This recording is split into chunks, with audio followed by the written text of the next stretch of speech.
All right, here we are. We are back. It is episode 4. Is it really episode 4 already? Episode 4 of Learn with Mr. Lewis. So what I like to do here is I like to start off with something that's related more to my teaching. And then I like to end with our today in history. So let's start off with a teaching thing.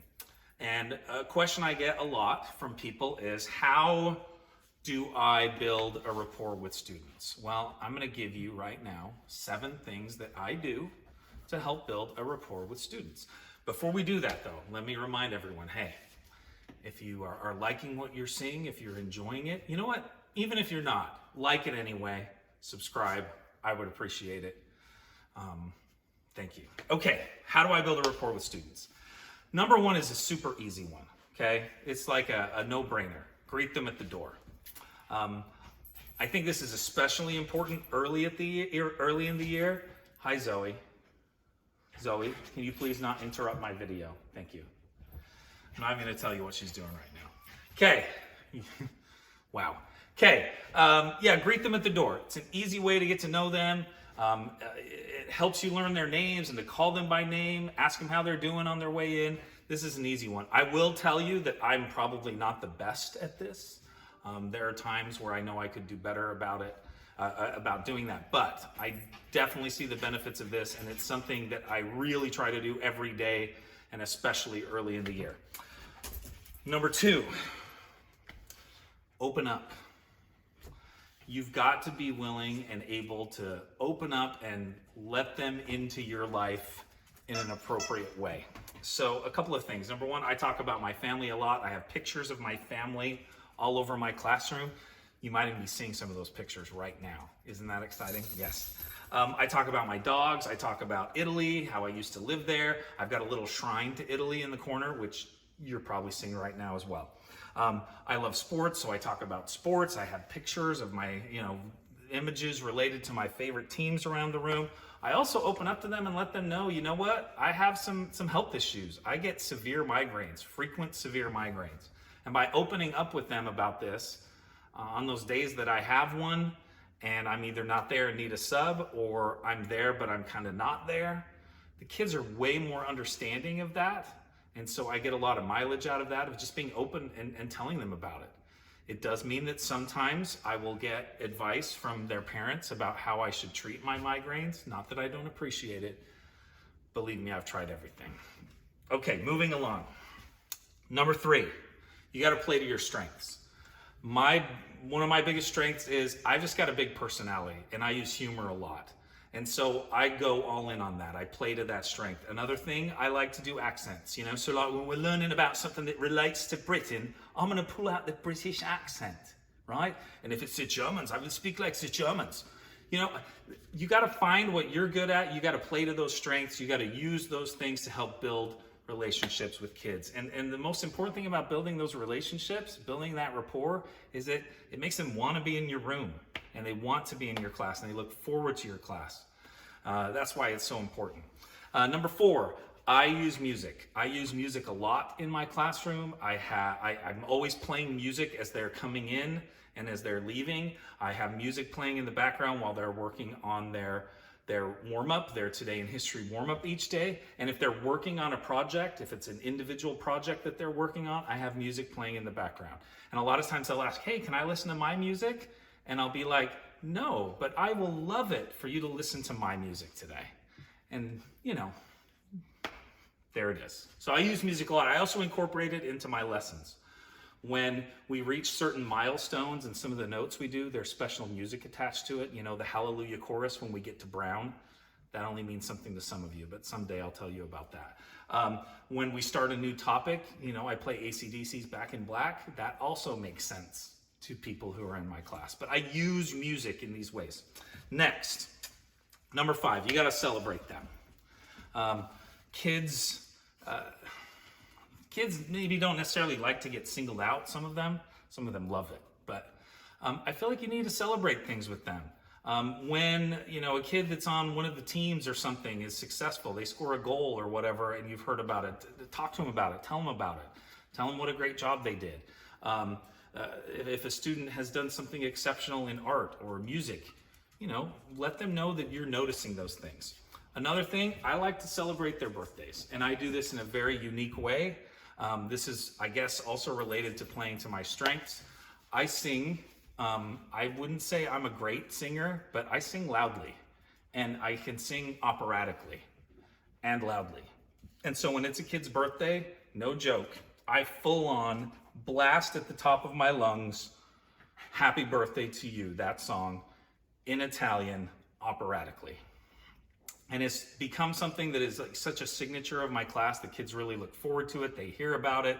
Kids in other classrooms nearby, they can hear it as well. And they're wondering who the crazy man is in the classroom a few doors down, who that person is that's blasting this operatic stuff. And it's funny, the first time you do it with a class at the beginning of the year when it's a kid's birthday, they don't know how to react. It's a little bit terrifying for them. But then it becomes this thing, and it's all part of the experience in my classroom and part of building that rapport. Number six, make something fun that isn't fun. Okay, what do I mean by that? You got to find a way to make something fun that isn't fun, because so much of school is just kind of monotonous. And so if you can make some of those monotonous, ordinary things fun, you're gonna win a lot in this rapport thing. So let me give you an example. There's a teacher that I teach with. He has them sign out for the restroom, and he calls this the tinkle pages. You're making something fun that isn't actually fun, okay? Another thing, this is actually an idea I got from that same teacher, is something known as the basket of shame. Now, the basket of shame is just the incomplete basket. Maybe you didn't put your last name on a paper, you didn't put the class period, you didn't totally finish it, whatever. Well, I expect work to be complete and all of those little details filled out. And if they're not, then your paper is gonna end up in the basket of shame. But because I make it a fun thing, and I'll be like, when I'm explaining this to them, look, what happens if you don't put your name on your paper? Basket of shame! And I just make a big deal out of it. And so then, when one of their papers ends up in there, it in its own weird way, it's kind of fun. It's not a big negative. And I don't get any negative feedback from them about why is my paper in there. They know, and it ends up being something fun. Probably the main thing, though, in my classroom that ends up being fun is sharpening your pencil. And I know that this shouldn't be fun, but I found a way to make it fun. And so what I make them do, instead of just raising their hand and asking to sharpen their pencil, they have to hold up their pencil with one hand, and then with the other hand, and I make sure to tell them, hey, when you're doing this, can we trust that everyone bathes regularly and uses deodorant? Because otherwise, this is not gonna work. So, and I make them all practice with me when I'm teaching them this at the beginning of the year. You hold your pencil up with one hand, you point to the tip with the other hand, and then the final step, which I fully admit to them is just for my own amusement. The final step is they have to make their best monkey face. And I even have this picture, it's like an oversized greeting card on my wall of a chimpanzee, and that's their model. And so then it becomes something fun. And it also makes my class flow well, because I don't have kids raising their hand, can I sharpen my pencil? Instead, they just know, they point, and I just point to them and they go sharpen. Anyway, number 7, you gotta smell the roses. And what do I mean by this? You gotta take time to just do something that maybe you weren't expecting to do that day. And even if it eats into some of the lesson that you had planned, you got to take the time to do that. You got to smell the roses. So for example, recently we had some rain, which one drop of rain here in Arizona is newsworthy. And so the kids, they think that any rain is a big deal. Well, we had some rain, but it was a pretty decent storm. Like, there was stuff blowing around. One of the nearby schools actually had to close because part of their roof got damaged. We get these big storms like this from time to time here in Arizona. So, the other day, recently, there was this major rainstorm, and I realized that I had not brought the black trash bin in from the curb yet, and I had seen when I pulled up to the house that the lid was up on it too, so I'm like, this thing's gonna fill up with water. I gotta go take care of this. When I go out there to get it, it's not there. Why? Because it is literally being blown down the street. And so I'm chasing after this bin, and it's too bad that this wasn't on video. I'm chasing after this bin, and my flip-flop comes off, and it starts blowing down the street in front of me. I managed to corral all of that. So I tell the kids this story the next day. And then, of course, they all want to share their own crazy story about the storm. Oh, our trampoline blew over the wall into our neighbor's yard, or yeah, this tree fell down and it messed up our boat. I mean, all these stories, and they all want to share it. And it took way longer than I wanted it to. And so in a sense, it was kind of frustrating. But at the same time, it's a great chance for me to build that relationship. So you gotta smell the roses. Okay, let's get now into today in history. Monday, September 18th, 1970. Excuse me while I kiss the sky. Yes, Jimi Hendrix. This is the day in 1970 when the great Jimi Hendrix passed away, one of the greatest guitarists in history. And so this ties in also with my Spotify playlist, because some of his classic songs will be on the playlist, like All Along the Watchtower, Little Wing, of course, Purple Haze. His famous rendition of the Star-Spangled Banner. These are some of the great Jimi Hendrix songs that you will hear on the Spotify playlist for September 18th as well. Jimi Hendrix, September 18th, 1970. All right, next, Tuesday, September 19th. So 1959 is the year here. This is one of those events that I think the first time you see it, you assume that this is like apocryphal and that this didn't actually happen. No, this actually did happen. Nikita Khrushchev got very upset because he couldn't go to Disneyland. So what was going on here? Well, Nikita Khrushchev was on a 2-week tour of the United States, coast to coast. And part of his tour, he was supposed to spend a day or two in the Los Angeles area. He got to do some pretty cool stuff. Like, they rolled out the red carpet for him. He got to have lunch with some dignitaries, including Frank Sinatra was at this lunch. So anyways, kind of a big deal. But when he's there, he finds out, well, first of all,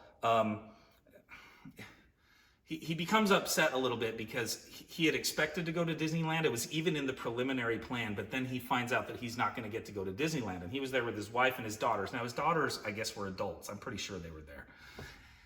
But still, he thought he was going to get to go to Disneyland. So then he gets upset. And he says, well, they tell us that we cannot go to Disneyland because there is security issue. They cannot keep me safe. And he gets very angry. And he's like, what? What is problem? Have gangsters taken over Disneyland? Is that why I'm in danger? Or what? Or are there secret rocket launching pads at Disneyland that they do not want me to see? Or is there a cholera outbreak at Disneyland?